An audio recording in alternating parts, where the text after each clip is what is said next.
چیز کا انہوں نے بیان کر دیا اس کے اندر. علم سے شروع ہوئے ہیں وہ. علم، عمل، فقر. داتا صاحب نے تو کھانے کے آداب بھی بیان کیے. داتا صاحب نے چلنے کے آداب لکھے ہیں کشف المحجوب کے اندر. داتا صاحب نے بولنے کا شریعت میں کیا طریقہ وہ بھی بیان فرمایا.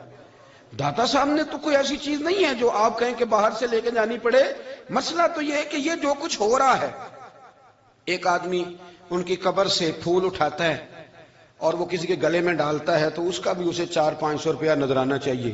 یہ کہاں لکھا ہے داتا صاحب نے؟ کس کتاب کا حصہ ہے؟ ان کے مزار کو آپ جس مرضی چیز سے غسل دیں، اور داتا صاحب نے نہیں کہا تھا کہ سندل لے کے آنا تو میری قبر کو غسل دینا. انہوں نے کہیں نہیں کہا. کیوں زیادتی کرتے ہیں مشائخ کے ساتھ؟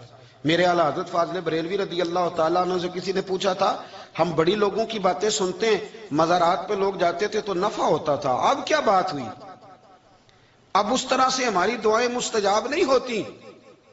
تو اعلیٰ حضرت فرمانے لگے، تم بزرگوں کے مزاروں پہ غیر شرعی کام کرتے ہو، اللہ والے تم سے ناراض ہو گئے. وہ تو تم سے ناراض ہیں، وہ تمہاری سفارش کریں گے اللہ کی بارگاہ میں، وہ تو ناراض ہیں تم سے. تم وہاں جا کے جو کچھ کرتے ہو وہ ان کو راضی کرنے والا ہے کہ ناراض کرنے والا ہے؟ تو داتا صاحب نے تعلیم، سب سے پہلے آپ نے اسبات علم کا باب باندھا ہے اور آیت یہ لکھی ہے پہلے، انما یخشی اللہ من عبادہ العلماء. آپ فرماتے ہیں علم ہوگا تو بندہ اللہ سے ڈرے گا. اور بڑی یہ سخت بات ہے پر داتا صاحب نے لکھی ہے، میری مجبوری ہے، تعلیمات داتا گنج بخش موضوع ہے، یہ بات کرنی پڑے گی. داتا صاحب کہتے ہیں جو بندہ بغیر علم کے فقیری کا دعویٰ کر جائے وہ اسی طرح ہے جس طرح کنویں کے گرد بیل پانی نکالنے کے لیے گھوم رہا ہوتا ہے. وہ چلتا تو رہتا ہے پر اس کی منزل کوئی بھی نہیں ہوتی.